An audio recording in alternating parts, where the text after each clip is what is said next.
Sanity, and it's a science fiction feature film about a neuropsychologist who has to find an alien artifact before her insane ex-boss gets it, and he tries to stop her with bizarre traps.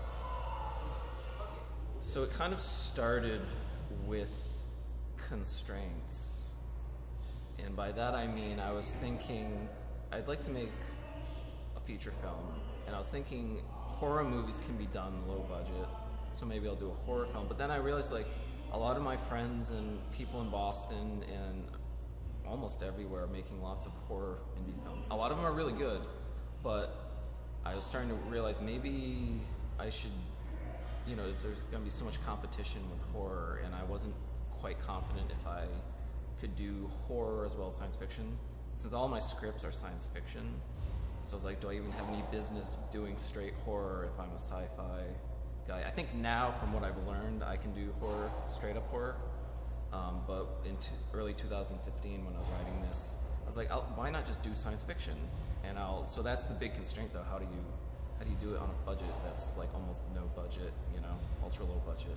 So I set up these constraints, and then even with those constraints, I wrote the screenplay, and it still had way too many. That's what happens. You have fun when you're writing, and then you're like, you can think of anything and write it down. But then when you start thinking about how could this possibly be filmed, and you've got all these different sets, and so I started combining sets together. Do we really need to do this in a different set? And then the whole thing of it being in a research facility, which most of the movie takes place in a research facility, is I realized I could have white rooms and just keep using basically the same two rooms in the same hallway for 50% of the movie, with just a few things switched around, and that's actually what we ended up doing.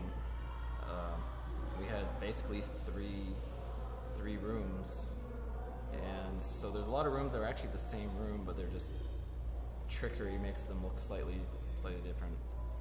And okay, so that's one constraint, is getting the sets to be, as few as possible. And then one thing that actually helped the plot is doing the same thing that Mad Max Fury Road did, which is reuse stuff you made for the final act. So, of course, Fury Road was actually that had a budget, but it would have cost even more if they had a third act that took place in some new area. But instead, they went. Well, okay, spoiler alert: they go back to where they started. So I didn't quite do that, but I sort of went back to the beginning of the movie a little bit by having. You'll see some sets reused, but it makes sense when you're watching it. But I think that actually helped the plot a little bit and made it a little bit more unified. So constraints can help sometimes. And the within those constraints, that's the way I write. Is it always ends up having weird science fiction stuff, and I'm trying to write stuff that I would like to watch. And one thing I like to watch is witty dialogue scenes. I love film noir, and I like any movie like Quentin Tarantino and Edgar Wright and Guy Ritchie movies, where there's a lot of even if every character talks the same, I don't care. It's still amusing to me. Just have these fast. Even the cartoon show Archer is the same way. It's fast, nonstop, just like witty dialogue back and forth and jokes flying in at you. So what I'm doing with Brute Sanity and what I plan to do even more so as I develop my style, is trying to combine that with the genre stuff. It's a little bit hard to balance though, because on a low budget movie it's easy to just say, oh, we'll have all this dialogue and then it won't cost very much. But then how to make that interesting is challenging. But that's part of the learning experience of writing and directing. Your first movie, so Bruce Sanity is my first feature director job. So so this stuff just comes out of my mind when I'm thinking of what I would like to watch. I could say something about the main character, Carradine. Her personal problem in the film is just something that I've observed, and so I don't have that problem myself. And the problem is quitting everything and never finishing anything. But then there's another problem, is maybe you should quit some things and not waste your life on something that isn't really what you want to do. So there's a balance, and I don't think I have a problem with that anymore. But I sort of thought of that like maybe as early as high school, and observed other people with what I think is that struggle emotionally. There's a lot of people that they just don't finish. Actually, even in indie film world, you see that sometimes. People don't finish their movies for whatever reasons. The struggle is real. It goes back to, how could I have another world? And I was thinking about, I actually watched some other movies, like horror movies. I was like, I'm blanking now on the name of the movie, but it's been done. Obviously, Matrix has The Other World, but that's a massive, big budget movie, and that's one of the ones that everyone remembers. Inception has The Layers of Dreams, but it's been done a lot actually. The having another world. Insidious is what I was thinking of, and they did it super.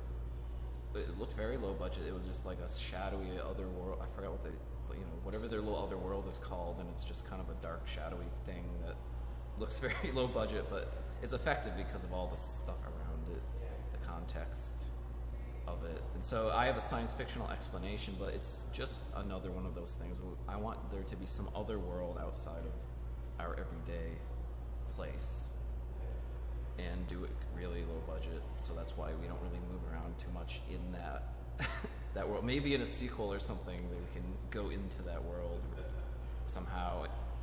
And the other thing is, this is something I'd actually like to explore more in film, is how do you visualize in the two-dimensional frame of the video? How do you visualize something that's like some mathematical, if we're talking about other dimensions, like how would a human even experience that type of stuff? There's a famous old story from the 1800s called Flatland about squares. So they live in a two-dimensional, like a piece of paper.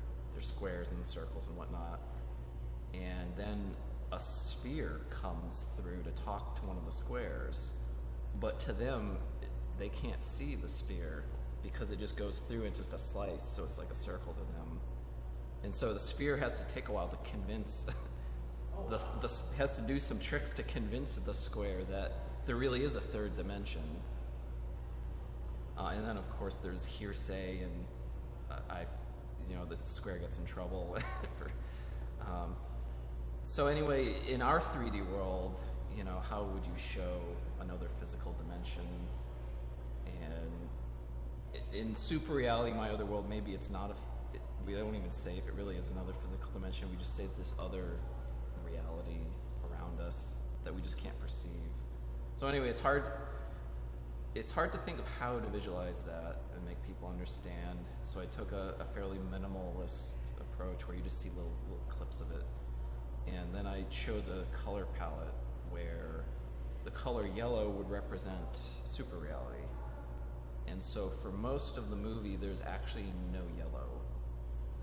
There's a couple little bits that snuck in here and there, but 95% or something of the movie, there's no pure yellow.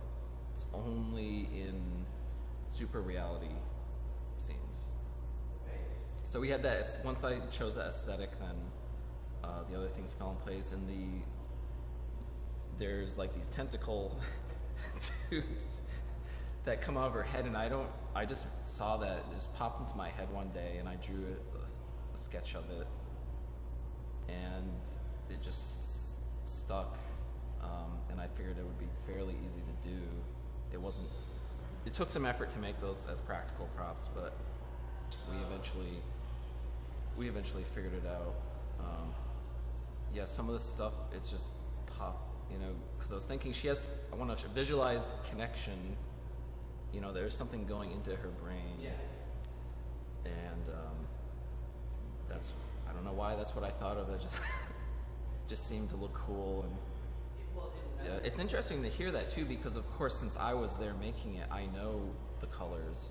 But if you're coming in, don't know anything about the movie, I wonder how much is just subconscious. You might not notice it. Yeah, the color helps. It's a little bit of a trick to make it even more striking, is that you haven't seen that color in a while, and if you see, then suddenly the color shows up and it makes it a little bit more impactful.